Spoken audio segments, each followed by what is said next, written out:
All right, ma'am, are you Devin Atkins? And Miss Atkins is on probation for the third-degree felony offense of injury to an elderly person. That's started at May 23rd of 2022. There was a motion to adjudicate probation filed. She entered pleas of true to counts 4 and 5. Does the state have testimony with regard to counts 1, 2, and 3? Yes, if the court would like. Yep, I think I would. Yeah, Mayor Cole, Ms. Shakita Cole. Yes, ma'am. Good morning, Ms. Cole. Would you please raise your right hand? Do you swear or affirm the testimony you're going to give in this hearing will be the truth, the whole truth, and nothing but the truth, so help you God? Thank you. Ms. Cole, would you please state your full name for the record? Shakita Cole. How are you employed? I'm employed at Jackson County Adult Probation. And as an adult probation officer, is it your responsibility to supervise an individual on this court's probation by the name of Devin? This case grabs your attention right away. A third-degree felony for injuring an elderly person. That's not something courts take lightly. But what's more tragic is that this wasn't her first chance. She was already on probation. So what happened? Yes. Do you see Ms. Atkins in the courtroom here today? Yes. Can you point to an identifier? Right here in the blue jumpsuit. Your amended record reflect Ms. Cole has identified the probationer Devin Atkins. Record will so reflect. And Ms. Cole, as with every probationer, when they are placed on the court's probation, are they given the rules and restrictions placed upon them and what they are supposed to do to follow the court orders? Yes. And each one of those in detail is gone over with them so that they understand everything that they're required to do. Right? Yes. Was Ms. Atkins so advised? Yes. At her intake? She was advised at her intake and at a TTM at the Melton Center in person. Okay, and describe for the court what a TTM is. A treatment team meeting. Okay, so in your opinion, Ms. Cole, as her probation officer, was Ms. Atkins fully apprised and aware of what she was required to do on probation? Yes. And were in fact a majority of those things intended to help her? Yes. Was she advised that she was to report to the Community Supervision Department when directed by yourself and the court? Yes. And did Ms. Atkins, based on your review of the file, fail to do that on multiple dates, including but most likely not limited to November 4th of 2024, November 19th of 24, and, and was that in violation of her probation order? Yes. Did you address that with her and inform her, it is important to report, if you have something coming up, you need to let me know? Yes. And did she do that? No. Was Ms. Atkins, as a condition of said probation, ordered to perform community supervision hours? Yes. And to report those to you? Yes. Obviously, if you do not know that she has completed them, even if she has, is that a violation of her probation? Yes. To your knowledge, based on your review of her file and your supervision of her. You can already hear the frustration in the probation officer's voice. Devin Atkins was given clear instructions multiple times, and yet she repeatedly failed to show up, report her whereabouts, or complete community service. This isn't about missing a meeting. This is about responsibility, and the system gave her chances. Did she either complete the hours or immediately report to you? Sorry, I'm reading that. No wonder everyone's looking at me. I was about to say, I know, I was about to, Community service. Well, that is in fact a condition of probation, right? Is it also a condition of probation that she is to report to you as her address and so that you know where she is at all times? Yes. And if she does not do that, is it impossible for you to locate her? That is correct. Did she in fact immediately report to you her current address? No, she did not.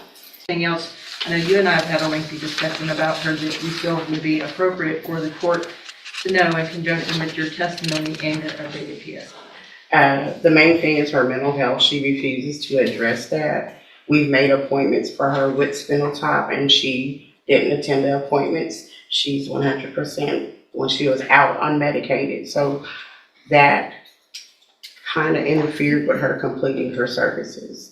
And she maintained contact with the victim in the case. So that part, her grandmother was trying to be there for her because of the mental health difficulties.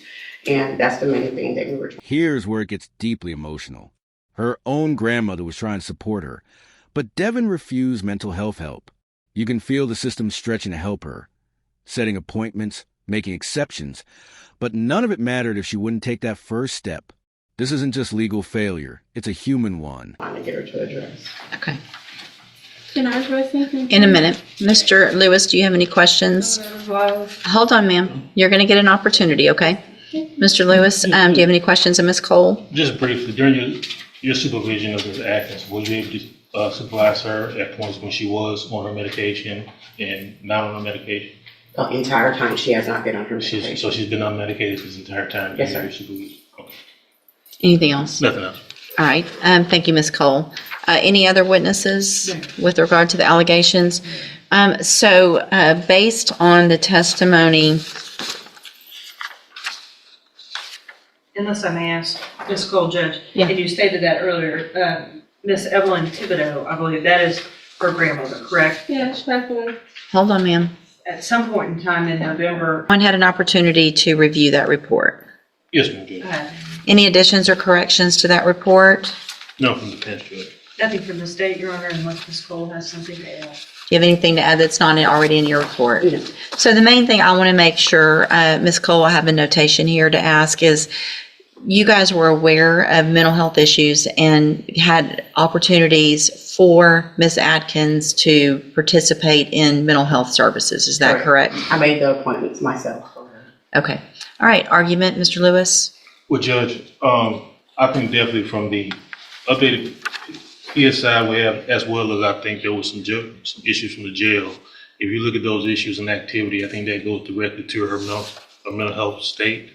Unfortunately, she has not been on a mental health caseload. I think that definitely would benefit her, as well as, being able to take advantage of any services that spinal-type inmate Jamar may have, or any programs that probation deems appropriate for her. I have had conversations with her, and meaningful conversations with her, where she has addressed to me her desire to take advantage of those activities if those available to me. She did understand that she had the safety opportunity. It didn't go well, but I don't think the mental health issue were addressed, mainly just substance abuse at that point. I think if we can get a handle on that, or get some work done with her to address the mental health issues, I think she'll do a lot better in this situation and be able to complete this assessment. I mean, it's hard when Hold on. someone's not taking patients. Well, it sounds like you had appointments that you missed that Ms. Cole made for you. Did she go to regular Safe P or special? Hold on. Special needs. So she's already been to special needs Okay. Safe P. So that was a whole 6 months plus aftercare of drug and mental health help. So Ms. Atkins, the problem is you're being given all the opportunities. Yeah, but like I said, I don't know if I told you, I had an appointment in Port Arthur because I cannot get into Bowman. They're not taking new patients. So you had an appointment that Ms. Cole set for you, at least one, how many? Yeah, but it's not for medicine. It's for psycho. I'm not a psycho. I don't have those problems. I mean, some people do that. I don't know. Well, you obviously we don't know what you need because you won't even go do the evaluation. That it sounds like you haven't been on medication that would be what? Evaluation where? At Spinal Top. That's what I'm telling you. That's not, I don't have that. I'm not a psychopath. That is for. It's psychopath. Nobody's saying you're a psychopath, but you That's what have. it's called past program. I'm not a psychopath. That's what I'm saying. That's not what it's called, and that's not the reason it's called that. Okay, if you had gone to your appointment and talked to them, then you would know what that was for, and you would know that it was meant to help you so that you could get on medication, stabilize, and not have the issues. This part is hard to watch. The judge tries to calmly explain the importance of psychiatric evaluation, and Devin instantly pushes back, calling it a psycho test. This moment shows how stigma around mental health can destroy someone's path to recovery. She wasn't being called a psychopath. She just refused help. That you've been having. I'm going to find that you previously entered your. I'm sorry, Ms. Malfino. Did you have anything to add? No, Judge, I think that from my conversation with Ms. Cole, she's been gracious enough to offer to continue to work with her because I think she clearly sees the mental health issues. But as you can see, what Ms. Cole has been having to deal with is how the court has had to deal with Ms. Atkins today, and it's been kind of just this runaround circle. Well, and in addition, I am going to find judicial notice of the court's file Ms. Atkins was evaluated for competency to stand trial not that long ago. I think it was in January of this year. And I have that report. And the finding is that Ms. Atkins is competent, understands the nature of the proceedings, and is then just really making a choice not to follow through with what programs have been given to you, Ms. Atkins, to try to help you. So at this time, any recommendation as far as, I have one more thing to say. okay? She is not giving me the information needed to follow up with those type of things. Okay, well, I don't believe Doesn't have you. them. I don't believe you. You don't Ms. believe- Cole would never say, go do something and not tell you where to go or help you get there. No, she says she does not have a list of the community service. I'm not worried about your community service. I'm worried about your mental health and the fact that you're not doing what you need to, and you're still contacting the victim, and it's a serious case. And so I got to protect society, unfortunately, because you're not choosing to do the things I that. was gonna die, so I really didn't have much of a choice. Okay. It's my life in jeopardy. I'm going to find that you entered your pleas of true to counts 4 and 5 freely and voluntarily. Again, I'm finding counts 1, 2, 3, 6, 7, and 8 true. Find sufficient evidence to find you guilty, and at this time, find you guilty. Don't talk I would over. like to look up. I'm about to sentence you to prison, and how you keep talking over me is about to start adding years onto that. Stop talking. It's just going to get worse. Do you understand? Okay. I'm going to find sufficient evidence to find you guilty, and at this time, I'm finding you guilty of injury to an elderly individual. Sentence you to a term of 5 years in the institutional division of the Texas Department of Corrections. Atkins keeps interrupting the judge, even during sentencing. And honestly, this is heartbreaking. Not because she's being sentenced, but because you can see someone so deeply disconnected from the gravity of her situation. The judge even warns that more talking could mean more time. You will receive credit. You will receive credit on that sentence for any time that you've been in custody that the law gives you the right to receive. No. I'm telling, like she thought, like I could not get up there. I'm going to hand you the trial court certification that shows this I would was like to speak to a detective. this was not an agreement, and so you waived your right to appeal. I need you to sign that with I gave you her. hospital papers. I gave her everything. I'm also I had handed a you. doctor's appointment and everything. That's what I'm I've got telling 5 you. more years that I could add on to that. Oh, man. I can give you up to 10. Have 'em. You need to stop talking so I can finish what I need to do. Okay?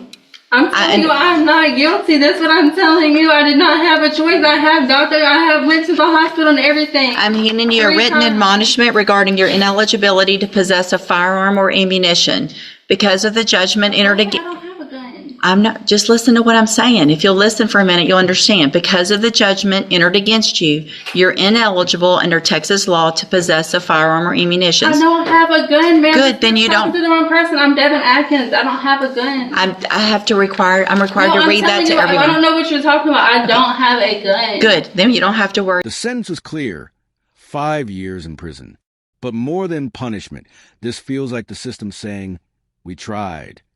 They offer mental health programs, medication, therapy, and yet Devin couldn't or wouldn't cooperate. It's a tragic reminder that help only works if it's accepted,